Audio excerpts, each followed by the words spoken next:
사랑합니다. 쑥스럽지만 마스크를 벗었습니다.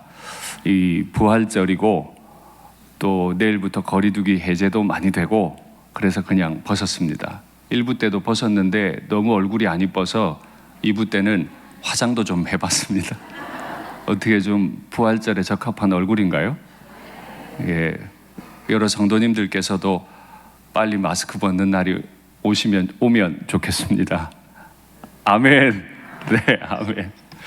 우리는 지난 한 주 동안 특별 새벽 기도 열심히 했습니다. 그리고 하나님 말씀 열심히 받았습니다. 생각보다 우리가 주님 사랑하는 것 같지만 별로 주님 안 사랑하고요.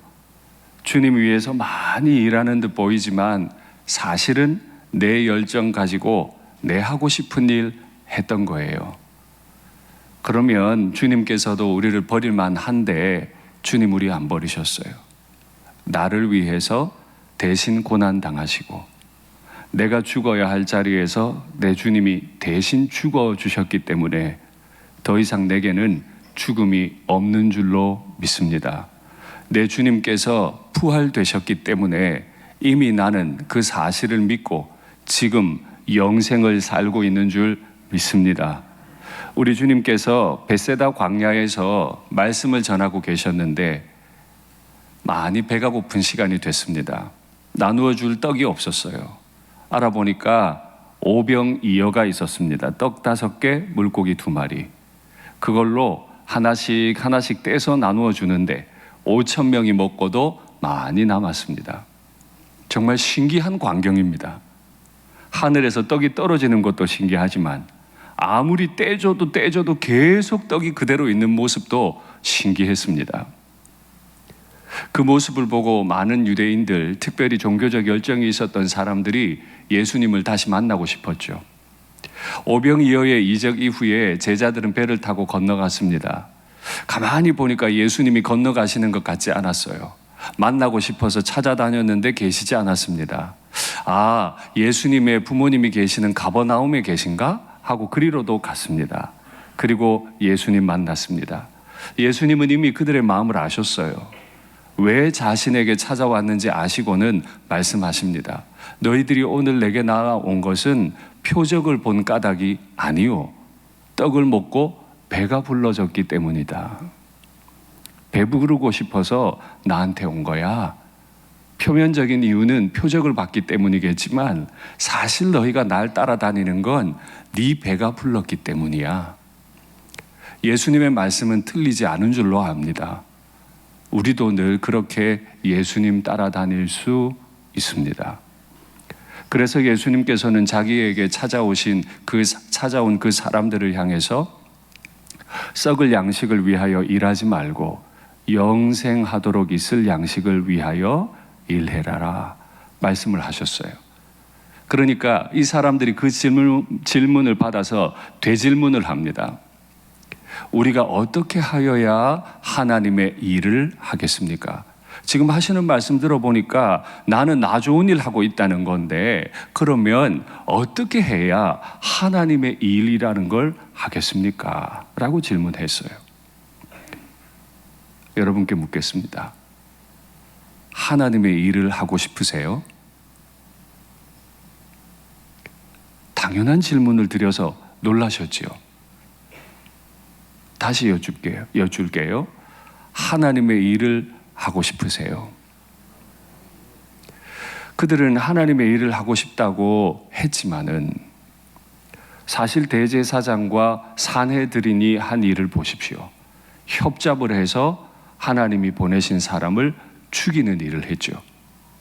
제자들도 예수님 열심히 따라다녔지만 자기 확신에 빠져가지고 다 주를 버려도 나는 안 버린다고, 주와 함께 죽겠다고 했던 사람들이지만 다 주를 버렸어요. 막달라 마리아도 되게 열심히 있는 것처럼 갈릴리에서 유대까지 내려왔지만은 하나님 나라 가서 천국을 예비하셔야 되는 주님 붙잡고 있었죠. 그래서 주님이 나를 붙들지 마라. 굉장히 열심히 있고 입에서는 하나님과 성전에 대한 열정들, 율법에 대한 열정들을 많이 말하지만 사실 그들은 다 하나님의 일을 한 게 아니고 자기의 일을 했어요. 그러면 하나님의 일은 뭔가요? 하나님의 일은 하나님께서 보내신 자를 믿는 것이니라. 하나님께서 보낸 자가 누구죠? 예수님. 오병이어를 먹고 배가 불러 나를 따라다니지 말고 내가 이 오병이어의 이적을 일으킨 이유가 무엇인지, 그리고 그 이유를 통해 나를 잘 이해하면 좋겠다, 이 말씀인 거죠. 사실 유대인들이 질문할 때 하나님의 일을 하리이까, 우리가 어떻게 하여야 하나님의 일을 하리이까 할 때 이 일은 원어로 보면 복수형으로 되어 있습니다. 그들은 해야 할 일들이 되게 많았어요. 하고 싶은 일도 많았어요. 하나님께 영광을 돌리려면 많은 일들을 해야 한다고 생각했는지도 모르죠. 그러나 주님께서 말씀하신 일은 단수로 기록되어 있습니다. 하나만 하면 돼요. 하나만 하면 하나님 앞에 합당한 사람이에요. 뭐 하면 된다고요? 예수님 믿으면 돼요. 매 순간 예수님 믿으며 우리의 길을 걸어가면 돼요. 목회자가 성경을 해석을 해 나갈 때도, 말씀을 전할 때도 예수님 기억하고 예수님 전하면 되고, 회사에서 일을 하실 때도 예수님이 내 안에 계셔, 나는 예수님 믿는 사람이야, 예수님 오늘 나를 통해 예수님 생명이 전해지면 좋겠습니다 하면 되고, 가정에서 정말 눈에 티도 안 나죠? 주부들의 일이라는 게 끝도 없는데 티도 안 나요. 그때도 주님 마음으로 일을 하고, 교회에서 여러 가지 일들을 할 때도 예수님 생각하며 예수님을 위해서 예수님을 드러내는 일을 하고, 그게 예수님을 믿는 거잖아요. 예수님이 나를 구원하신 사실과 예수님이 나와 함께 계시고 나를 통해 일하심을 믿는 이것이 우리가 할 일이라는 거죠. 이 유대인들이 가만히 듣고 있다가, 그러니까 지금 하나님의 일이라고 하는 거는 당신을 통해서 하나님을 만나면 된다는 거죠. 우리 조상들이 광야에서 만나를 먹었는데 그때 모세가 그 만나를 내려준 걸로 내가 아는데요.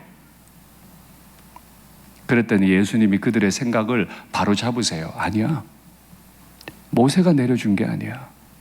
모세가 만나를 내린 게 아니고 내 아버지께서 하늘로부터 만나를 너희 조상들에게 내려서 먹게 한 거야.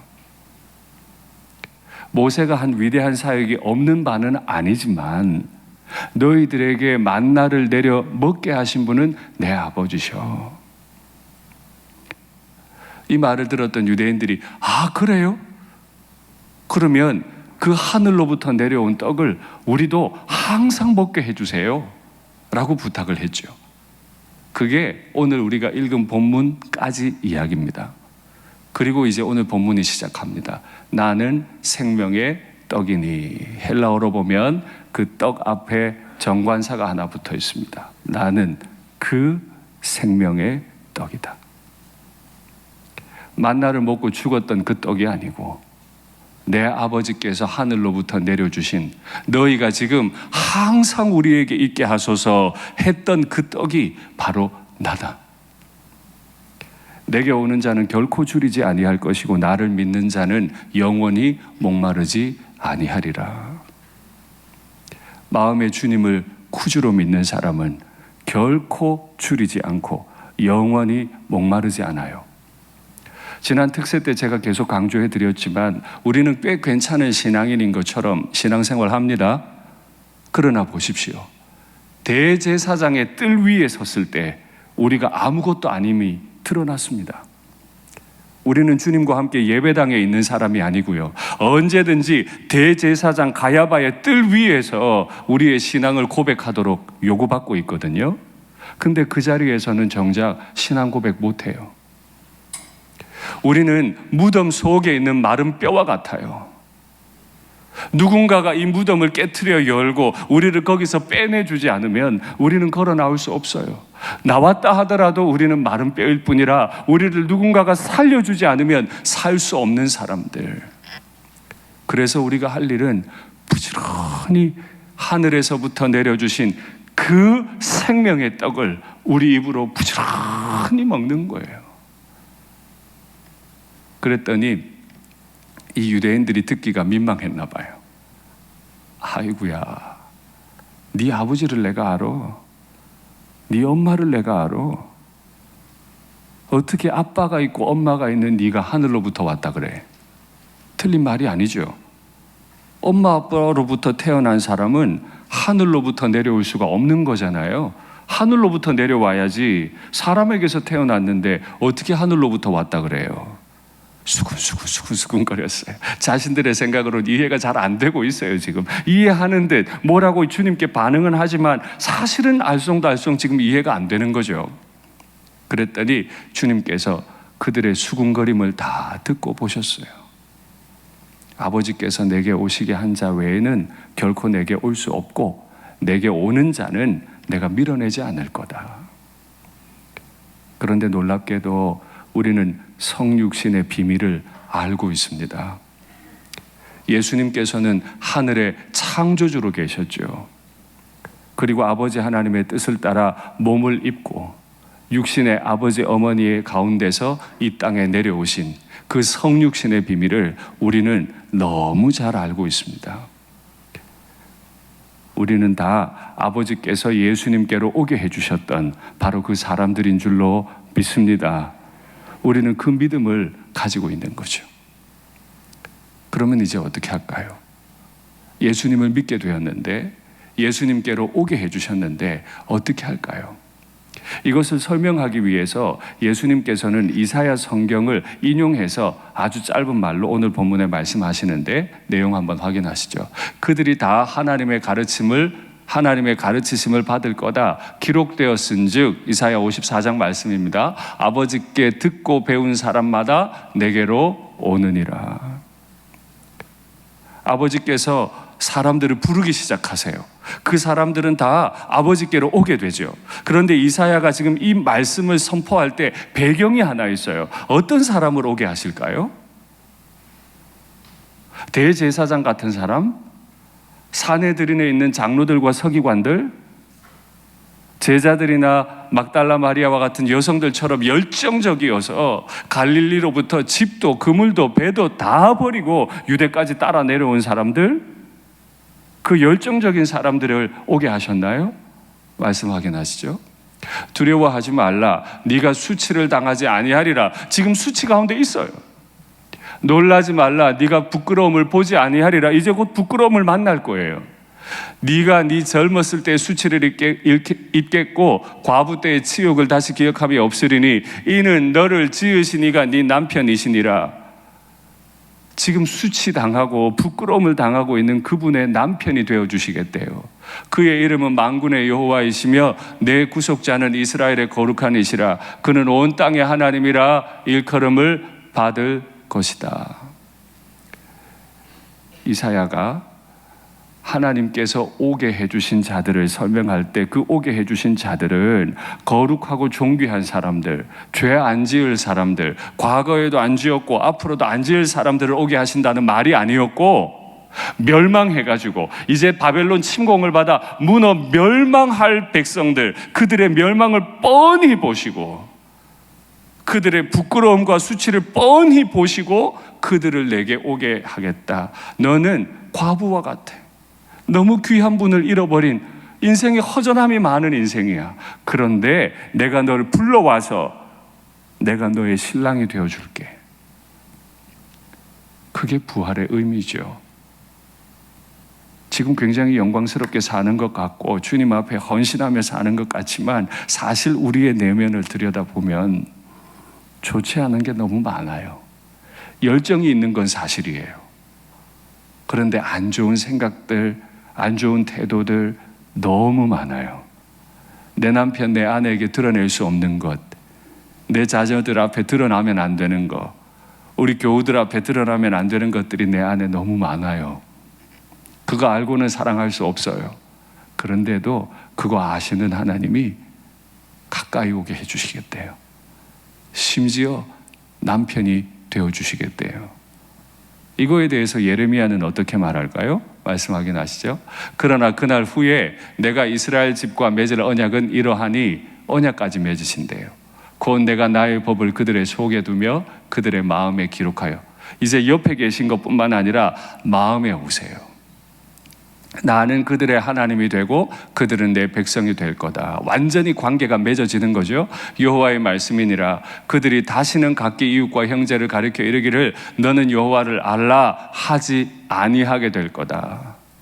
호세아는 여호와를 알라, 힘써 여호와를 알라고 외쳤는데 이제 그 말도 안 하게 될 거예요. 왜냐하면 작은 자로부터 큰 자까지 다 나를 이미 알기 때문이라는 거예요. 예수님께서 이 안에 와버리시면 누가 알라고 안 해도 자연스럽게 알아줘요. 예수님이 내게 어떤 분이신지 알아요. 그분이 이제 거슬리기 시작해요. 그분이 명령하시는 게 들리기 시작해요. 그분 앞에 엎드리게 되는 거죠. 누가 안 시켜도 그렇게 돼요. 내가 그들의 악행을 사하고 다시는 그 죄를 기억하지 아니하리라. 여호와의 말씀이니라. 고난주간 전까지 우리가 예레미야 말씀을 계속 묵상하는데요, 그 백성에 대해서 절망하시는 하나님을 보잖아요. 그런데 절망만큼이나 강력하게 주님이 소망을 가지시고 내가 너의 죄를 사할 거다. 너의 죄를 사할 거다. 너의 죄를 사할 거다. 그 죄를 어떻게 사하셨는지 우리는 잘 알고 있습니다. 어떻게 하나님께서 이 부정한 인생의 남편이 되셨는지 잘 알고 있습니다. 이 지저분한 것 많은 가슴 속에 어떻게 들어오셨는지 우리는 너무 잘 알고 있습니다. 주님께서 말씀을 이어가시기를 너희 조상들은 만나를 먹어도 죽었거니와 나는 하늘로부터 내려온 살아있는 떡이니. 보세요. 만나도 살아있는 떡, 예수님도 공통점이 하나 있어요. 그 출발지가 어디예요? 하늘. 하늘로부터 만나가 내렸어요. 하늘로부터 예수님이 오셨어요. 공통점이에요. 근데 차이는요, 만나 먹고는 죽었는데 예수님 믿으면 안 죽어요. 할렐루야. 만나를 먹고도 죽었다는 이 말은 만나가 많이 부족했다는 뜻인가요? 아니요. 하늘로부터 하나님이 은혜롭게 내려주신 오직 그 조상들만 먹을 수 있었던 그 특별한 배려의 음식을 먹고도 그들은 마음으로는 하늘로부터 내려온 하나님의 말씀을 먹지 않았어요. 오병이어의 떡은 먹고 표적의 의미는 모르고 배만 불러서 찾아 나온 이 백성들과 똑같다 하는 얘기를 지금 하시는 거예요. 너희가 되게 열심히 있는 것처럼 말하지만 하늘로부터 온 만나는 먹고 살았어도 하늘로부터 내려오신 하나님의 말씀을 듣고 순종하는 일을 게을리해서 광야에서 다 죽었지. 똑같아. 지금도 하늘로부터 생명의 떡, 바로 그 생명의 떡이 여기에 왔어. 내가 그 사람이야. 근데 내가 주는 떡은 먹고 와, 내 배가 부르다, 너무 신기하다, 또 떡 먹을 수 없을까? 그 신기한 구경 또 할 수 없을까? 이러고 내게 찾아는 왔지만 정작 나를 먹고 있니? 내가 준 떡은 먹는데 나를 먹고 있어? 우리가 어디 산다고요? 처음부터 가나안에 들어간 게 아니에요. 우리는 여전히 우리에 대해 질문하는 대제사장의 뜰이라고 하는 공간에서 살아요. 우리는 무덤 가운데서 살아요.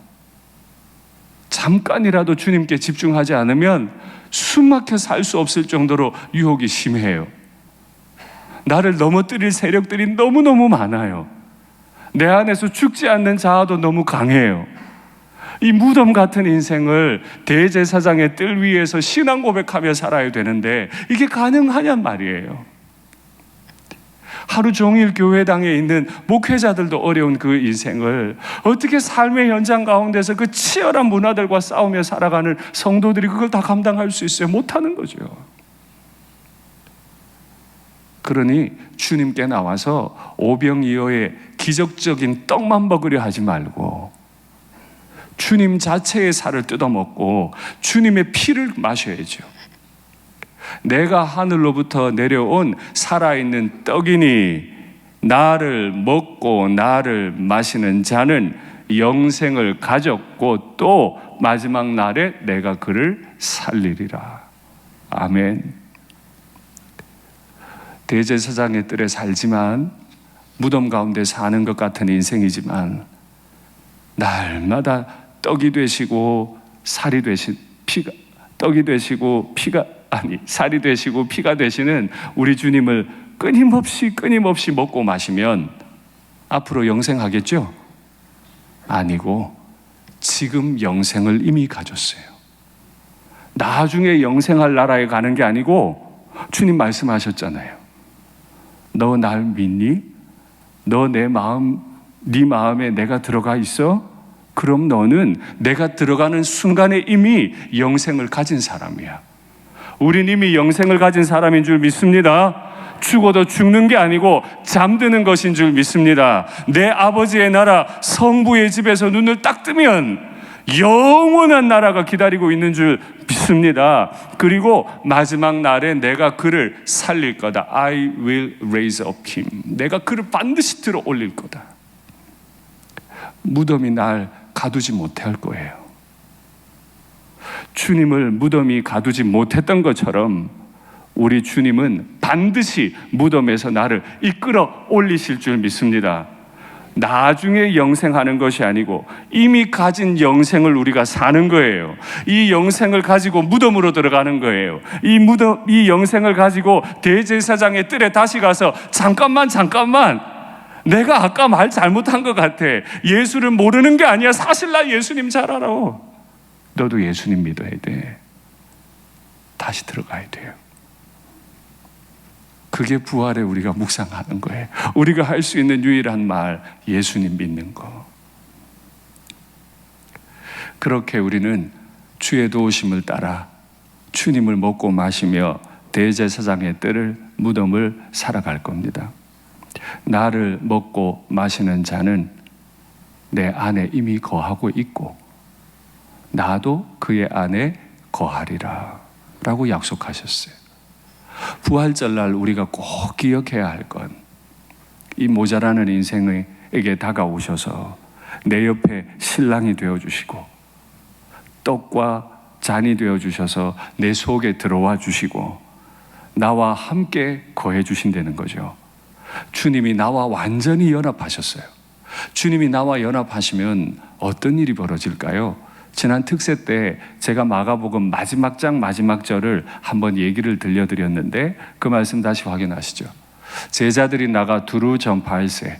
대제사장의 뜰에서 다 도망갔는데 감람산에서 이미 다 실패하고 1시간도 깨어 기도 못하던 인생이 두루 나가 전파를 시작하는데 어떻게 이게 가능했어요? 주께서 함께 역사하사, 주님은 하늘에 계시고 나는 땅에서 생고생하는 게 아니고 주님이 두루 나가 있는, 가정으로 일터로 교회로 두루두루 나가 있는 나와 함께 역사하세요. 왜요? 주님이 내 안에 계시고 내가 주님 안에 있거든요. 그 따르는 표적으로 주님이 역사를 막 일으켜 주세요. 나는 능력이 없는데 나와 함께 하시고 내 안에 계신 주님이 막 능력을 일으켜서 주의 일을 하게 하시는 거죠. 결과가 뭐예요? 내 인생의 결과는 말씀을 확실히 증언하시니라. 아멘. 부활의 사람은 자기 힘으로 사는 거 아니에요. 저기 빨갛게 표시해 놨는데 내가 사는 것 같지만 누가 살아요?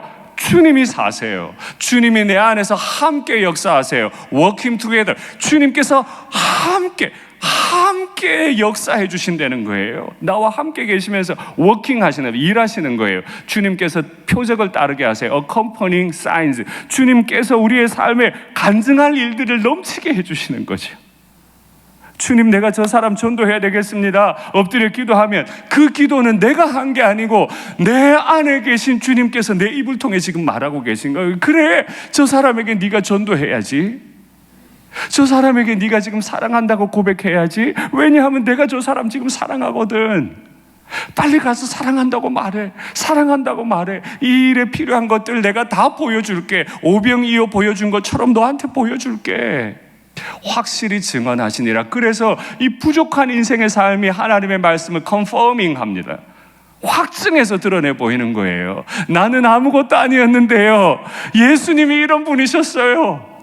그래서 우리는 마지막에 잠깐 잠들 때, 얘들아, 예수님 잘 믿어라. 요단강 건너서 보자. 내 아버지 집에서 만나자. 할렐루야. 이게 부활을 소망하는 사람들, 예수님의 살을 날마다 뜯어먹고 예수님의 피를 날마다 받아 마시는 사람들의 영적인 기백입니다. 이제 대제사장의 뜰에 살아도 나는 그를 도무지 모르노라 하지 않을 거예요. 무덤 같은 삶이 나를 두르고 있어도 주께서 그걸 돌파해내시고 우리의 입을 열어 간증하게 하시고 복음 증거하게 하실 줄 믿습니다. 말씀을 맺겠습니다. 우리는 참 연약한 인생입니다. 때로는 위선적이기까지 하죠. 거룩한 일을 하려고 하면 자꾸 실패도 많아요. 그러나 믿으세요. 부활의 주님은 지금 내 안에 계세요. 내 안에서 살아 역사하셔서 증거를 보이시고 우리의 인생과 우리 교회를 통해 주의 말씀을 확증해 주실 줄 믿습니다.